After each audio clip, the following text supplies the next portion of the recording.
Hi everyone. Today I just want to talk a little bit about how do we make some positive changes to help to overcome our self-sabotage. Now, self-sabotage is a quite deep type of subject when we look into it. It does come from old traumas and especially a lot of the things and the way we were treated when we were younger. The best way to overcome the self-sabotage, because that's like the subconscious staying in its safety zone. So we all end up having routines. So if you look around yourself in your own life, I'm sure you have a routine. So to change that routine means we have to get out of our comfort zone.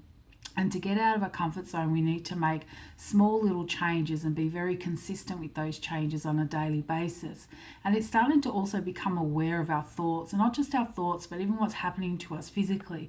Because when we start to step out of our comfort zone, when we start to change up that routine, sometimes even physically, our bodies will self-sabotage us. All of a sudden, we've got a headache, or we're not feeling too good, or we're, just not feeling ourselves. And that is how pretty much the subconscious, super subconscious is trying to reel you back in to what is familiar, because that's what feels safe.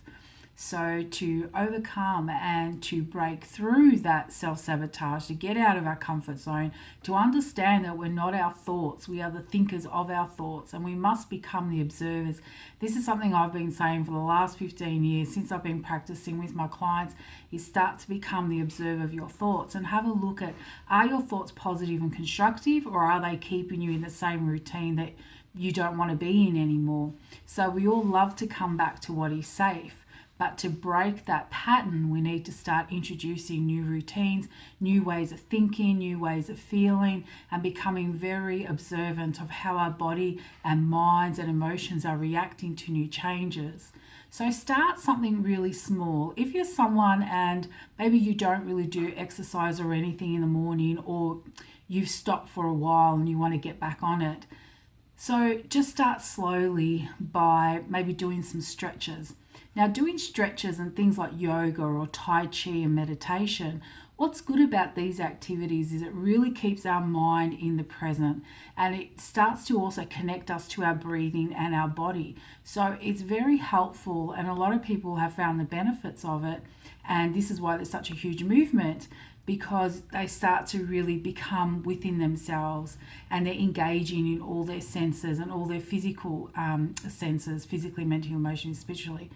But if you're not able to do yoga or Tai Chi or meditation, just start doing some stretches, like do some just general stretches. Count to 8 and then move on to another stretch, and maybe start off doing that a minute, and then next day you can do 2 minutes and you can increase it, or maybe then you can put on like a video of a Tai Chi, or maybe start some meditation, start from a minute, 30 seconds even, just really to start to clear the mind. And when you finish this activity, whatever it is, then give yourself a pep talk. Give yourself that well done pep talk, good on you, you did fantastic.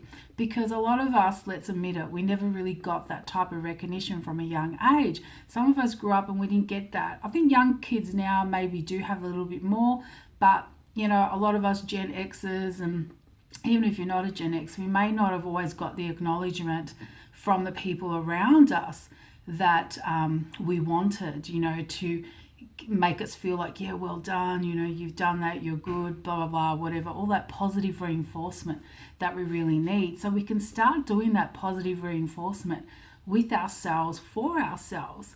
So that's something really good. And if you're in a partnership and you both are trying to live more mindful and, lives, and making those changes and really healing through past traumas and stuff, start to recognize and acknowledge that within each other, saying positive, constructive things to each other, giving each other compliments on a daily basis, saying I love you whenever you walk past and see them, really starts to change also the biology, the subconscious, the super subconscious. So there are things we can do to get out of that self-sabotage, to get out of the routines that haven't been healthy for us, and to introduce new routines. And even if you think your life is okay and you don't have any problems, but you like to start changing your routine, start off small, make it consistent. You're going to have days where you're not going to want to do it anyway.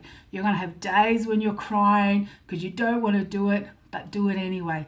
The more consistent you are, the more you introduce these new habits, these new behaviors, giving yourself that well done pep talk at the end of it, you're going to start seeing a total different change in your life, mentally, emotionally, physically, the whole lot. And that's how then we start to make the bigger changes as well, because it's the little things that make a huge difference in the long run.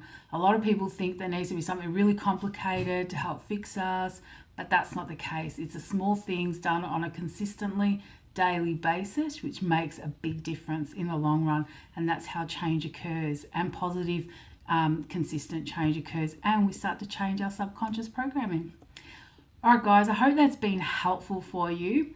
And of course, one of the best ways to heal is to work with a therapist. It's going to help you the most with your healing process. So, always reach out to somebody and get that support and that motivation. And so you can understand a little bit more about what's going on for you, or maybe where your behaviors are coming from, so you can put those dots together. All right, till next time, follow your bliss, be in joy. Lots of love, love, love. Bye.